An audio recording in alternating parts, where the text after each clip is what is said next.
Aquele que nos últimos 3 minutos tinha sido questionado quanto à sua idoneidade por comer com corruptos e pecadores, agora revela mais um lampejo de quem ele realmente era, o noivo.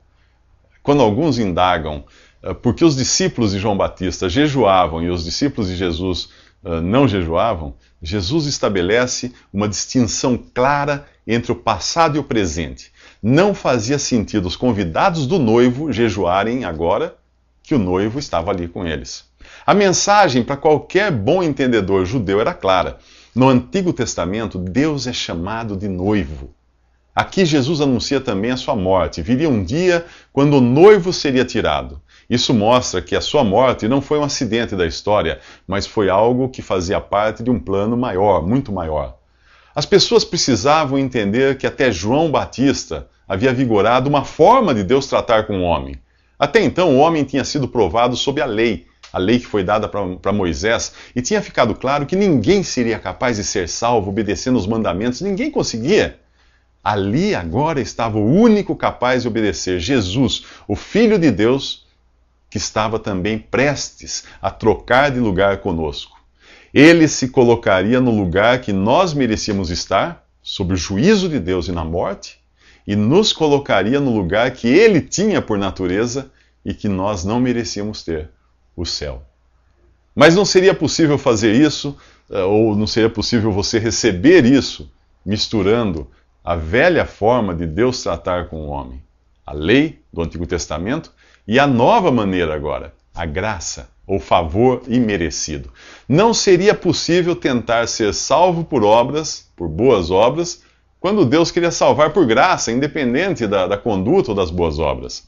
Tentar misturar as coisas seria, daqui para frente, como costurar remendo de pano novo em vestido velho. O rasgo ficaria ainda maior. Ou então, como guardar vinho novo, ainda fermentando, ainda em fermentação, em sacos de couro velho, os odres. O couro velho já perdeu a elasticidade, ele vai se romper. Não é justamente isso que as religiões cristãs tentam fazer, emprestando coisas do Antigo Testamento? Não emprestam apenas a ideia da salvação pela obediência aos mandamentos, mas também elementos exteriores do culto a Deus.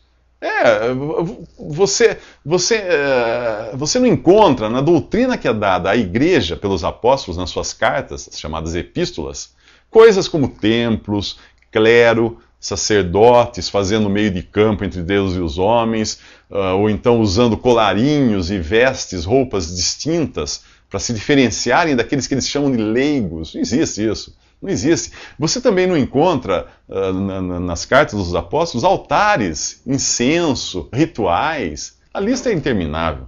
Leia as cartas dos apóstolos e você verá que existe uma diferença enorme entre o que os primeiros cristãos faziam e esse cristianismo fantasiado de judaísmo que você encontra por aí.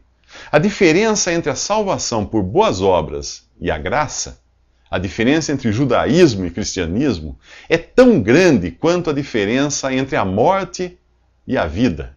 E Jesus está a ponto de demonstrar todo o seu poder, trazendo uma menina morta de volta à vida.